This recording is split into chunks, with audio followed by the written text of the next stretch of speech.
నారా చంద్రబాబు నాయుడు గారి ప్రభుత్వం పెన్షన్ల పంపిణీలో కేవలం 3.5 గంటల్లోనే సుమారు 80% పైగా పెన్షన్లు ఇవ్వడం అయిపోయింది. ఇంకా గంట 2 గంటలు 95% కూడా అయిపోతుంది. ఇవాళ ఇక్కడ మనం ఒకటి గుర్తు చేసుకోవాలి, నిజంగా పేదల మీద చిత్తశుద్ధి ఉంటే వాళ్ళు ఇబ్బంది పడకూడదు, వాళ్ళు ఎలాంటి నష్టం పొందకూడదు అనే ఆలోచన గత ప్రభుత్వంలో జగన్మోహన్ రెడ్డి గారికి ఉంటే మే జూన్లోనూ అదేవిధంగా ఏప్రిల్లోనూ స్వయంగా కోర్టు ఉన్న ఎంప్లాయీస్తో ఇంటికి వెళ్ళి ఇవ్వండి అంటే ఆ రోజు చీఫ్ సెక్రటరీ గారు కానీ జగన్మోహన్ రెడ్డి గారు కానీ ఏమాత్రం వయసు మళ్ళిన వాళ్ళు ఎండలోకి వెళ్తే ఇబ్బంది పడే అవకాశాలు ఉంటాయని కనీసమైన ఇంగిత జ్ఞానం లేకపోవడం 32 మంది మరణించారు. ఆ 32 మంది మరణానికి ఎవరు కారకులు, ఎవరు బాధ్యత వహిస్తారంటే ఖచ్చితంగా జగన్మోహన్ రెడ్డి గారు, ఆ రోజున చీఫ్ సెక్రటరీ గారు ఖచ్చితంగా బాధ్యత వహిస్తారు.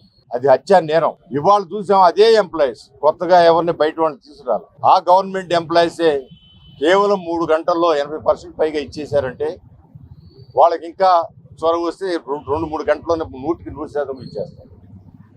అంటే పేదల మీద నిజమైన ప్రేమ ఉండాలి తప్ప కేవలం ఓట్లు బ్యాంకుగా మార్చుకోవటమే జయంగా చేయటం వల్ల ఇలాంటి నష్టాలు వస్తాయి.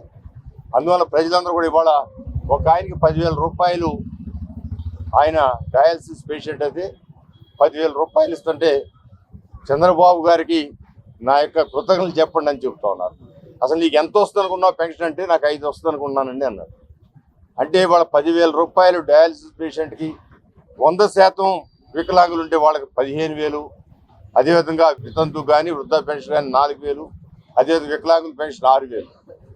ఈ విధంగా పేదవాళ్ల మీద చిత్తశుద్ధితో ప్రకటించి ఇస్తున్న వ్యక్తి నారా చంద్రబాబు నాయుడు గారిని చెప్పడానికి మరొకసారి చంద్రబాబు గారికి మనస్ఫూర్తిగా కృతజ్ఞతలు తెలియజేస్తూ ఇంకా రేపు ఆగస్టు నుంచి కూడా కొత్త పెన్షన్దారులు అర్హులైన వాళ్ళందరూ కూడా పెన్షన్లు అప్లికేషన్ తీసుకోవడం జరుగుతుంది. తొందరలో అవి కూడా రిలీజ్ చేయడం జరిగింది. గత ప్రభుత్వంలో ఎవరైతే పెన్షన్లు పోయిన రకరకాల కారణాల వల్ల అవన్నీ కూడా రివ్యూ చేసి దాంట్లో ఎలిజిబిలిటీ ఉన్న వాళ్ళకి అసలు ఇల్లే లేకుండా ఇల్లు ఉందని చెప్పి లింక్ అయిందని చెప్పి పెన్షన్ పోయింది. ఎంత నష్టం అండి ఆ కుటుంబానికి.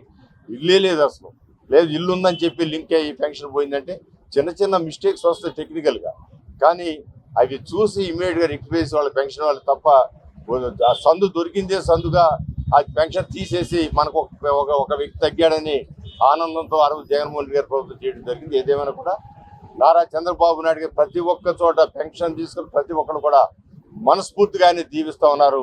అది చంద్రబాబు గారి మార్పు, పేదల చిత్తశుద్ధి అని తెలియజేస్తున్నారు.